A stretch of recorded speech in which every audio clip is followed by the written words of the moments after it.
here we are. The scheme for this morning looks like this. Firstly, as I said, we're going to start off with some material from me.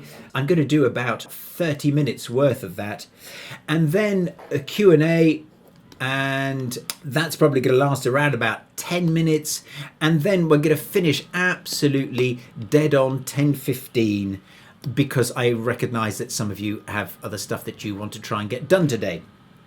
However, if for any reason I haven't finished off one of your questions, or there are any questions left in the pane and I'm not sure that I've answered it, then I will come back and we will have a mini Q&A. Now, I don't mind how long I stay. I block out half an hour after the official end of the webinar. So let's see how it goes this morning. So let's get on to the meat of things. Most of you have arrived now. So firstly, let's cover the basics. Let's get some definitions, or an important definition out of the way. What is a discussion? So I'm going to ask you now to comment in the question pane. Tell me what you think a discussion is. What are the components? What are the qualities that a discussion has that maybe an argument doesn't? Okay, Tim thinks it's a productive exchange of ideas free from fear. Nikki, a two-way conversation. Petra, two or more people speaking about an issue coming from different viewpoints. Lloyd, involvement, interaction, contains people listening. Kate, welcome back, Kate. A two-way sharing of perspectives. Oh, crikey, you really are coming. Tony, information, ideas shared and listened to. I think Tony's been here before as well. Jenny says it's a conversation with two or more people. Pat talks about openness to an outcome, not of necessarily of your view. Frank, full and frank exchange, haha, no pun intended, I bet, of views designed to achieve an objective. Anna, exchange of opinions and trying possibly to come to the same conclusion. And so it goes on as a conversation between two or more people presenting ideas and views fairly. That's Justin. Rosalind, two or more people able to listen to others' views. I like that in particular, Rosalind. Welcome. I think this is your first time with us. So brilliant. Thanks for inputting so soon. Lloyd says, I stress listening, not hearing. Thank you very much indeed, Lloyd. Good one. And I think we haven't seen you before. I don't recognize the name, so welcome again. All right. So you have lots of views. I'm sorry if I haven't covered yours this time, about what a discussion is. A number of you have mentioned listening, and it's about two people. It's about maybe not coming out with the idea that you went in with. So if we're not having a discussion, there is a build-up period that you will be familiar with. So first and foremost, I imagine if you're anything like me, you will actually feel this build-up. That's the first thing. Of course you'll feel it. But I think naming these other things, and there are 4 things I want to focus you on right now, naming them between us out loud during this webinar will then help you, maybe this afternoon, I hope not, but undoubtedly in the next week you will get into a discussion which maybe verges on an argument or actually goes that way. And if we actually name it now, I think it'll really light up in your mind's eye when you're in that situation. Okay, so first feature of a build-up that certainly that I notice, and you may well have too, is that the people start to say, and you will hear yourself saying, yes, but, and then we carry on talking. Now, what does this actually mean? Well, this actually means that I'm not listening to you. It means that while you were talking, I was already formulating my counter-argument. Otherwise, I wouldn't have been able to come straight back and say, yes, but. So that is a feature that I look out for in myself and in the person I'm talking to. And I will usually, as you will see it. They will even draw breath, and you know that they're simply not paying attention, at least to the second half of what you're trying to tell them. Okay, The second thing is that people interrupt us. Where we've got a good flow, we have our train of thought, I was going to say, apologies for the pun, and then they cut across us in some way. It's as if when we do this, we can't quite bear to listen to the opposing view. It's too uncomfortable. It feels like we're conceding ground, and that if we let the person speak any more, they're going to win, or we're going to have to give in. So that seems to compel us to interrupt. And it's as if somebody mentioned in the first bit about the contrary view. It's as if we can't stand the contrary view. It's too painful. It's too irritating. It just does something to us. Okay. The third thing that I think you'll notice, and I certainly do, is that people start to change their behavior. Their hands in particular, they start making, and we start making chopping motions. We start sometimes even hammering our point across with jabbing our finger onto the desk, clicking our pen, pointing, jabbing. So the way people use their hands, if you haven't noticed anything up till then, that will certainly tell you that you are now in an argument. And in fourth place, what you'll actually also notice is happening is that the pace certainly increases. Things go a lot faster. And there are much smaller gaps between me and you talking, and the pace at which I'm talking and the pace at which you talk will also increase. In fact, I can tell you right now that although I'm not in an argument, because I am on my mettle, I'm having to concentrate hard on running this webinar, and there is an element of nerves, obviously I want to get it right, then my speech has already started to speed up, and I have to make a conscious effort to slow down. So some of the things that are happening to me right now as I deliver this webinar are the sorts of things that happen to me when I get into an argument. And what you'll also notice, lastly, is that the pauses almost entirely disappear. So these times, these moments in a conversation where we allow ourselves to think, they just go. Things become too urgent, we get too desperate. But with the pauses, thinking goes too. And then we are on this runaway train over which we have very, very little control. So what is actually happening when this is all going on? What's happening inside? Well, I don't know how much you've been keeping up with neuropsychology recently. It's very much in vogue.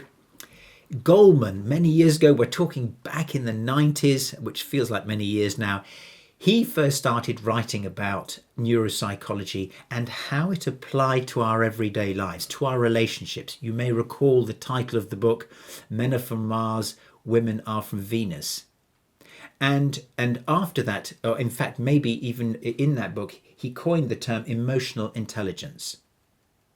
So here is a little bit of neuropsychology light for you about what's going on inside when we start to have lots of feelings. Now, if you imagine that this diagram here, this light bulb on the left represents our ability to communicate. The light bulb on the right represents our ability to think. Now, this circuit is powered by emotions, and that's exactly the way it is for us. We have both electrical circuitry and chemical circuitry, and the electrical circuitry is responsible for carrying our thoughts or our cognitions or the little building blocks of thought between the synapses, between these billions of electronic connections which are arranged all around the grey matter and into the spongy stuff inside. So everything's going fine. And then we start to have too many of these feelings.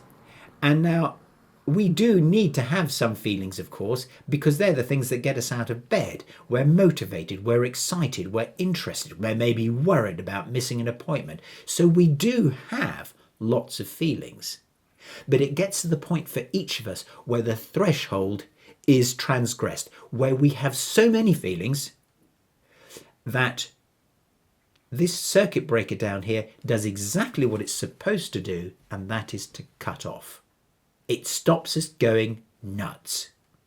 Now, if you think I'm being politically incorrect by saying that we go nuts, actually the center, the core of the nucleus of where these, it's a collection of cells that we have two, in fact, a pair of collections of cells, and they are called the amygdala. Amygdala is Greek for almond. So the centers of our brain, the two little amygdala that produce all these emotions, are actually like almonds, and the Greek would say they're almonds. So when we go nuts, I've let myself off the hook here, it's because our almonds are just working too damn hard. And what actually then happens is that our ability to communicate and our ability to think either fade or just go out altogether. And so that is really what we're up against.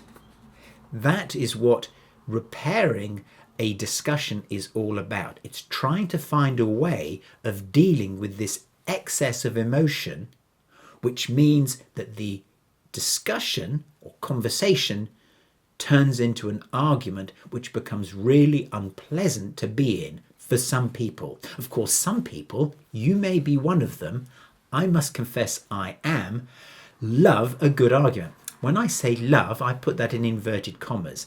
I'm actually very at home, not comfortable, but at home when I'm having lots of feelings. I do stop thinking, but I stop thinking generously and very rationally. I stop thinking ahead, but I'm very good on my feet. So stuff will come out of my mouth, particularly if I'm annoyed, which sounds logical, plausible, and well thought through. And it can be really crushing for the other person. And yet I know that I am not helping. I'm conscious that I'm on this train that I can't stop. Or I can't stop without causing myself a lot of mental inconvenience. So now it's the first aid bit. So we're in this, I don't know if you recognise, or I'm just psychotic, but I don't know if you recognise any of those things in yourself. Or maybe you're the sort of person who, when you get on the receiving end of somebody like me, shuts down. In other words, your circuit overload looks and feels different to my circuit overload. I ramp up, you may shut down, or do something in between, but it's rarely in between. You may also have heard this called the fight or flight. Okay, so let's get down to some first aid. So what can we actually do to help ourselves and to help the other person to become more rational and to turn the argument back into a discussion? Well, the first thing is that you can call it out. I can call it out. One of us notices that this is all going horribly wrong, and we can just say that. This is tantamount to pressing the pause button, and it sounds something like this. John, I've suddenly realised I'm raising my voice at you. I'm arguing with you. And it's as simple as that. It is far better, as I've done just there, to call ourselves on our own behaviour rather than to call the other person with words such as, I think you've started to argue, John. Or, no, I don't like your tone of voice, Erica. So the most aware, the most helpful thing we can do is notice about our own behaviour and call that out. That's the first bit of first aid. Now that has the effect of pausing the conversation, creating that pause that had gone missing when too many feelings started coursing around our heads, and then it gives us time to think and to do something sensible in the next couple of seconds. Okay, now here's the intellectual bit. Here's the bit that you're really going to have to concentrate on. Having created this pause, that's already somewhat refreshing. But now you have a decision to make. And the decision is all about how you're going to play it next. What are you going to try and do? So here we have it, and I'm going to present you with 3 possible scenarios. And the scenarios for this decision-making tree are all based on feelings. How am I feeling and how you're feeling? Okay, so I'm just going to put it in here ever so small. I hope you can read it. That's me, that's you, and that's what I do next. Okay, so what I'm going to illustrate now is all relative. So here we go. So if, relatively speaking, I seem to be feeling happier or at least less disturbed than you, then my first action, if I can bring myself to do it, if I have the presence of mind, is to listen. I need to pay attention to you, but in a very specific way, which I'm going to go into a little more depth about in a minute. But I'm going to listen with empathy. I'm going to pay you a lot of attention. The second thing I could do, or the second scenario that I need to consider, is maybe I'm coming off worse than you, relatively speaking. I seem more disturbed. I seem to feel worse than you look. In that case, I can choose to speak up, specifically to be assertive. Again, I'm going to explain that in part 3 here. The third scenario, I don't know if you've spotted it yet, the third scenario would be that if we're both seeming to be in really bad shape, what on earth do you do then? Well, here, this is where we've all got to really man up and recognize that the thing we need to do is to take care of our own feelings. So this is where we might speak and then listen. Okay. So that's the decision that you need to make. Who is coming off worse? Me or you? Okay, so that's that. However, now we actually need to do something about it, and this comes to step 3 in the first aid. Now, incidentally, this all takes a matter of 3 or 4 seconds or less, so it's extremely quick. Okay, so here's how, firstly, the listening sounds. If I decide that this scenario is the case, here's what it sounds like when I'm listening to you, and then I'm going to show you what the structure is. You sound annoyed about the executive group not backing your proposal. So you're keen to get moving on the new strategy so that we don't lose momentum. You sound frustrated that we're not getting your point about the value of the project. So what was I actually doing there? Well, here it is, and I'm going to run through those examples again. You sound annoyed, that's the feeling, about the executive group not backing your proposal. In that case, I actually left the why out. That's not compulsory, but we can stick it in if we can figure it out.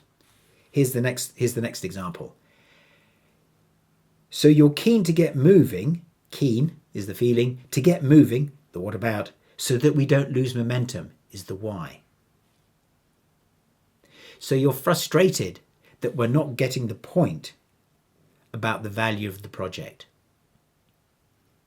Now, as you see, this just takes a few seconds, and there are some specific features that I try to incorporate and try to get people to experiment with in the way that they empathize like that, the way that they call it out. I'm going to come back to that in a few minutes so as not to overfill this particular piece. So that's if I'm trying to pay you attention because I think you're coming off worse. Now, what happens though if I recognize that actually it's me coming off worse? This is what it sounds like if I think I'm coming off worse. So this is This is this scenario we're talking about now. I'm worried. Seeing everyone's reactions is making me think we're stuck. I'm uncomfortable with the raised voices in the room now.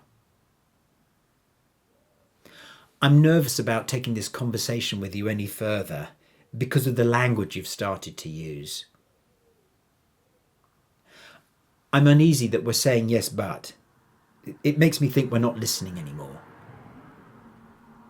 So here's the structure. Here's the background to that.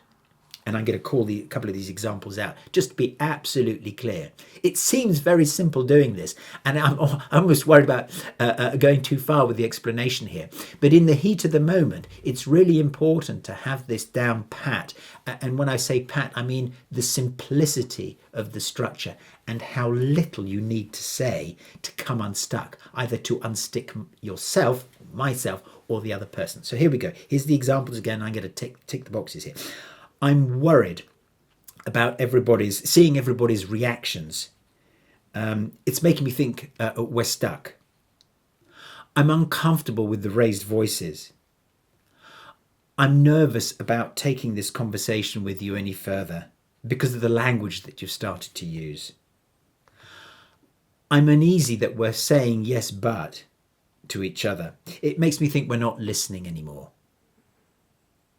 And you can hear, in each case, or rather, I don't know if you can hear a pause, but that's what happens next. And that's essential. And I'm going to come back to why in a moment. So those are the steps for first aid. It's so simple. And this whole thing needn't take more than 10 seconds. And that has the power to totally convert what was turning into an argument back into a discussion. Or indeed, if the argument is already raging and you walk in the room, you can still do this to help 2, 3, 4, 5 other people out.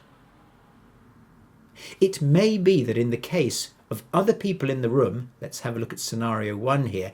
If there are lots of other people in the room, you're in a big meeting and everybody's really unhappy with what you've just said, then what you do, if you can get your head together, is to listen to each of them in turn. Okay, so that's the first aid drill, which, as I said, just takes seconds, but can do an absolute miracle with a conversation that's gone wrong. So how come these things work so well? Well, empathy seems to work because it lets people know that we've really taken them seriously, but they get time to think. They get the opportunity to think. They also get the opportunity to either confirm that we're right because we've reflected back their feelings and what we think they were about, and they can say, yes, Paul, you're absolutely right. Or they have the ability to come back to us and correct us, to put us right. And then we can say, oh yeah, okay, oh, so I was wrong. You weren't worried about that, or you're not annoyed about that. You're much more annoyed about this instead. And they can say, exactly. And then they know for sure that we're on the same wavelength. We've sent them the proof. The most appealing part of which is that we're neither agreeing nor disagreeing with them. We're just making sure we understood. And that is tremendously refreshing. It really gets people back in the room, stopping the argument, because they have no further reason to feel horrible. Their circuit goes normal again. And of course, then they get to hear themselves and to re-examine their own thinking. As we speak, one of the reasons when we're speaking to a friend and we feel unburdened after we've spoken to them, it's because not so much their reaction, but as we explain a story to somebody, we're also re-explaining it to ourselves. And provided that the other person doesn't get in the way by putting in their own opinion, their own thoughts, their own woes, or their sympathy, worst of all, then we become more and more intelligent, more and more knowledgeable about what's going on for us. And people who are intelligent and knowledgeable and are listening to themselves don't argue.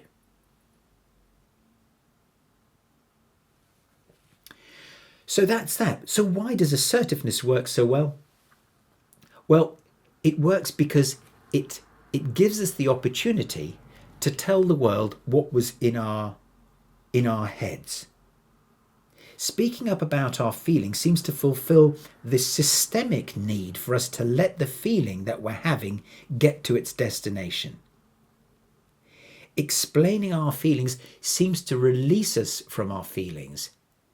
Because of the function, some people think that feelings are not just telling ourselves or our bodies telling us that something's going wrong or right, but some people think, the guy I studied under for my PhD at Brunel, he was really interested in what feelings were for, and for him it was a communicative model. It's that feelings are for us to communicate not just with ourselves, but with people who aren't even in the room, with the world. We are letting the world know when it's going right and wrong for us. And if that end point is stymied, if it doesn't get to happen fully, then we're constantly frustrated. Our system is in turmoil because it never really gets to do its job. It's a bit like an email that won't leave your outbox. It's just there bugging you. And the second reason that assertiveness works is that it's done its job. The feeling has done its job. It's got to where it was supposed to be going. Now, in both cases, there are a couple of things we need to observe. Firstly, it's absolutely essential that we name the feeling, either ours or theirs, according to who's having the most trouble with them. The second watchword for us all is brevity. We need to keep it brief because when people don't have full control of their minds, then they can't take much in. So when we're not functioning very well, we can only deal with very small chunks of information to process. Brief means that we're most likely to get it ourselves and the other person is most likely to get it. The third key word here is specific. When we're talking about their feelings, it's important that that what about bit, we can really nail it. So you're worried about the board's reaction. You're worried about, or you're annoyed about me yes butting you. You're irritated that I'm not agreeing with you. And fourthly is this one that I go on about incessantly to people, and that is the pause. Pausing creates a feeling of openness and freedom to think. It so often takes the heat out of a situation, and yet because maybe pausing is an absence of something, it can be so very demanding to do it when we're hurtling along a conversation or an argument. But of those four, the pause, this is, I think, the most powerful. It does so many things for us. Okay, we're 4 minutes past, and now I'm just going to summarize the points and then open up the questions. We will handle all the questions definitely. So, firstly, an argument can be stopped really, really quickly by calling it out. Let people know what's going on in the room. Refer to your own behaviour, preferably. Secondly, if you see the other person is coming off worse, relatively speaking, your immediate next action is to listen with empathy. Pointing out, if you can, how they seem to be feeling and what that feeling seems to be about. And if you can figure out why they're having that feeling about that thing, so much the better. The third point I'd really like you to take away is what happens if I seem to be coming off worse relative to you. in which case the best thing I can do there is to actually speak up, to free my own circuits, to unburden myself from the predominant feeling that I'm having. And lastly, the pause, the power of the pause. It's not just for dramatic effect. In fact, I really don't believe in that. It's rather hammy, a bit sort of 1970s RADA. Pausing isn't really for dramatic effect. It's just an incidental. The really important thing about the pausing is that it allows us to think straight. It gives us some vital space to do something intelligent, like listening to the other person, like speaking up for ourselves. Okay, that's what I have for you. I'm now going to open up my questions pane and see what you've got for me. Right, in no particular order, Lloyd says, is that not just engagement, i.e. point 2? Lloyd, what did you mean? I guess you're talking about making the decision. You might be right. Do you want to say something about that, Lloyd? Can we free up Lloyd's microphone? I don't know if you can talk or not. Yeah, this was your point about interruption. If somebody's interrupting, then are they engaging? But isn't not interrupting? If somebody's interrupting, then they're not listening. They're building up their argument, or they've already built up their argument. Yes. But surely interruption can also be engagement or just seeking clarification. You're absolutely right, and I think I'm absolutely right, Lloyd. I'm going to interrupt you very quickly. Sorry, but I did also think that, and I'm doing it now. Also, it proves your point in many ways. So I do get to the point you're making. Well done. There you go. Struggling in my mind, I suppose, between engagement and argument, and is it how do you tell the difference between the two? And I think you've just pointed that out, haven't you? It's very easy to know when somebody's on our side, or they may be on our side, but they want to add something which maybe makes them look terrific. That's not you, by the way, Lloyd. But sometimes we're having a sort of semi-argument where two people are jostling for position in front of the CEO or something like that. But yeah, good one. Not all interruption is an argument, or it refers to an argument. Interestingly, on that one, Lloyd, and really thank you for bringing it up. Interrupting somebody to empathize with them is a completely different thing. So if Lloyd, you're talking, and I say, so Lloyd, what you're saying is that you get frustrated when blah, blah, blah, blah, and then you can say exactly that. So I think that is one absolutely noble interruption, is for me to pay attention to Lloyd or Ralph or Kate or whoever. Thanks for that one. Okay. Ralph says, I think it's hard to see who has actually started moving the discussion into arguing, and very difficult to make the call that you are just yourself responsible when you say emotions have escalated. Yeah, I think even when we know, it's a good one, Ralph, even when we know that it wasn't us what started it, I think it is the most generous and probably the safest option to call ourselves on our contribution to the argument, even if we didn't generate it in the first place. I hope that's good enough an answer for you. Kate, my husband always finds a way of making me the problem. Even when he's angry and stressed about work pressures, he makes some kind of attack on me, even when I'm trying to help. He turns me from the rescuer into the perpetrator and makes me angry. No wonder. So I can't help. And that's interesting, you use the word rescuer, and maybe that's where the clue is. People who are angry, frustrated, tired, I could be your husband, Kate. I am impossible to help. Claire has a really difficult time when I've been travelling, if I'm jet lagged in particular. I'm totally unreasonable. But the thing that winds me up more than anything is if I think she's trying to help me. What really works well is if she actually just listens and empathizes and throws those feelings back at me in quite a matter-of-fact tone.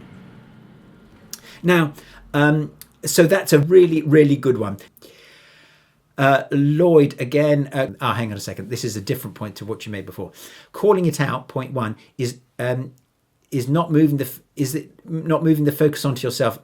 In other words, I'm doing being submissive. And therefore putting yourself in the back foot in the discussion. This could make the other person feel strong in their expression. Yes, I think you're right. But I suppose now that you've called that out, Lloyd, I think, actually, if I put myself on the back foot, maybe I'm not on the back foot. Maybe I do it because I think I can afford to put myself down a little, or at least to make myself own up to my piece, my contribution to the discomfort. So by saying it first, by taking the initiative to be big about it, then I suspect I'm not then on the back foot. Right, I'm going to stop the Q&A now. I just want to make sure that if the people who need to get away can get away absolutely on time. It's been a delight to have you here. If you can stay on for questions, absolutely fantastic. Now, if you can stay, then I'm going to go back to the Q&A. And here we are. Here we go. Chris, I think this is a fresh one. Is it ever worth acknowledging that you are both upset and need to take a break from the argument or discussion? Or is it best to deal with the there and then, working to a resolution using the technique you have explained? I think certainly it is worth acknowledging that. My preference, Chris, would be to let the other person to say which bit they did. Because if I say, if it's you and me, Chris, we're talking, and I say, well, Chris, I think we've started to argue and I'm uncomfortable. Should we just take time out for a second? And you say, oh, absolutely, Paul. So, I think we both contributed to that. I said this and then you said that and you then sounded irritated. And in bringing you into my action, it's almost as if I'm slightly wagging my finger at you. So that's what would make me uncomfortable with that approach. I would really focus in on my feelings and what I've noticed about myself. And if the other person, if Chris, you don't reciprocate, I really don't care. My main objective is to turn this discussion around, to turn the argument back into a conversation. Hopefully that's good enough. One here from Tim. Discussions, arguments often happen against the backdrop of time pressure, and that's often the reality of the world of work and business. Plus, how do you stop the techniques you describe becoming another demonstration of who has power and who doesn't? Ooh, wow. Tim, two there. So one is time pressure. Yes, the time can often make things so much harder for us. And one of the ways it makes it hard is that we fool ourselves, or we give ourselves the get out clause that because I haven't got time, or because we haven't got much time, I can't listen to you. Listening to other people, empathizing with them, takes seconds. It takes a fraction, 1/100th of the time it actually takes to disagree. So when I am noticing myself rushing somebody along, then I, particularly if I'm tired or we've been there a long time or it's at the end of a session, then I really focus on trying to stay in the here and now, as somebody said. It sounds woolly, but it really does pay dividends, because actually I'm only investing a few more seconds, and that seems to, for many people, make all the difference. The second bit is really interesting. About taking control. Is this just really a stealthy, highly clever, emotionally intelligent way of taking control and looking like Mr. Goody Two-Shoes and like you're saving the world? The only thing I can think of there is it really depends, Tim, on what you have in your heart and in the spirit in which you do it in. And if my spirit isn't quite right, if I am doing to get one over on Tim will know, and so will everybody else in the room. But the important thing is you and I will know. So that business about calling myself on my own behaviour, leaving you alone until you own up, and when I pay attention to you, I do it genuinely, that I think totally takes care of this. I'm only doing it to control by stealth. Hopefully that's satisfactory, Tim. Shirley, what about when you are both coming off bad and you can't seem to compromise and understand each other, when the discussion seems to go nowhere but round in circles?